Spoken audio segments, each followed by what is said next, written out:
ಯಾವುದೋ ಕೆಲಸ ಇರಲಿ, ಇದು ಬಂದು ಪಾರ್ಟ್ ನಂಬರ್ 3. 1 by 1 ಹಾಕ್ತಾಯಿದ್ವಿ. 1 by 1 ನೋಡ್ಕೊಂಡು ಬನ್ನಿ. ದೊಡ್ಡ ವಿಡಿಯೋ ಹಾಕಿ ಎಕ್ಸ್ಪ್ಲೈನ್ ಮಾಡಿದ್ರೆ ನಿಮಗೆ ಅರ್ಥ ಮಾಡ್ಕೊಳ್ಳೋದು ಸ್ವಲ್ಪ ಕಷ್ಟ. ಶಾರ್ಟ್ ವಿಡಿಯೋ ಮಾಡಿದ್ರೆ ಈಸಿ ಅಂತ ಲೆಕ್ಕನಲ್ಲಿ ಮಾಡ್ತಾಯಿದ್ವಿ. ನಾವು ಬಂದು ಪಾಯಿಂಟ್ ಚೆಕ್ ಮಾಡೋಕ್ಕೆ 12,000 ರೂಪೀಸ್ ಚಾರ್ಜ್ ಮಾಡ್ತೀವಿ. ಫಸ್ಟು 2,000 ರೂಪೀಸ್ ತೊಗೊಳ್ತೀವಿ.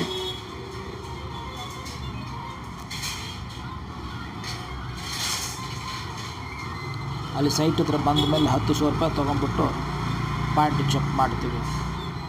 ನಾವು ಬಂದು ಪೂಜೆ ಮಾಡ್ತೀವಿ. ಟ್ರೆಡಿಷ್ನಲ್ಲು, ಮ್ಯಾಪ್ಡ್ ಹೌಸಿಂಗು, ಆಮೇಲೆ ಸೈಂಟಿಫಿಕ್ಕು, ಪೂರ್ತಿ 3 ಟೈಪ್ ಮಾಡಿಬಿಟ್ಟು ನಮಗೆ ಸಮಾಧಾನ ಆಗಿದ್ರೆ ಪಾಯಿಂಟು ಇದೆ ಅಂತ ಒಪ್ಕೊಳ್ತೀವಿ.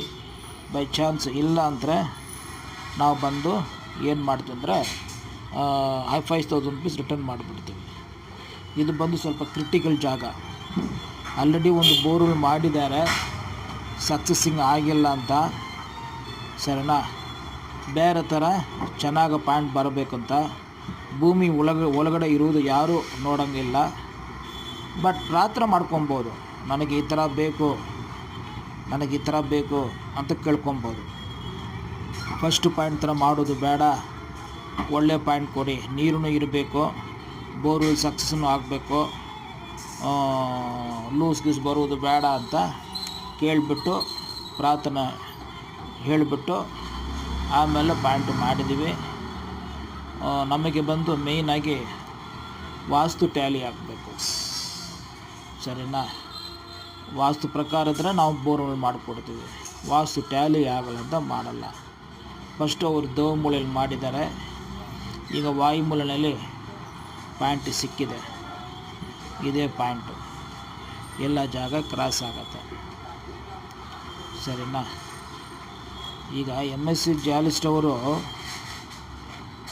ಓದಿದ್ದಾರೆ. ಅವರೂ ರಿಪೋರ್ಟ್ನಲ್ಲಿ ಏನು ಕೊಡ್ತಾರೆ, as per my knowledge I have check the point, no guarantee of water output ಅಂತ ಹೇಳ್ತಾರೆ ಲಾಸ್ಟ್ ಲೈನಲ್ಲಿ ನೋಡಿ, ಸರಿನಾ. ಬಟ್ ನಾವು ಒಂದು 90% ಕನ್ಫರ್ಮೇಷನ್ ಕೊಡ್ತೀವಿ, ನೀರು ಬಂದುಬಿಡುತ್ತೆ ಅಂತ, ಸರಿನಾ. ನಾವೇ ಡ್ರಿಲ್ಲಿಂಗು ಮಾಡಿ ನಿಮಗೆ ತೋರಿಸ್ತೀವಿ. ಫಸ್ಟು ತೆಂಗಿನಕಾಯಿ ಆಯಿತು, ನೆಕ್ಸ್ಟು ಕೆಲವು ಐಟಮ್ಗಳೈತೆ, ಅದು ಯೂಸ್ ಮಾಡಿಬಿಟ್ಟು ಚೆಕ್ ಮಾಡ್ತೀವಿ.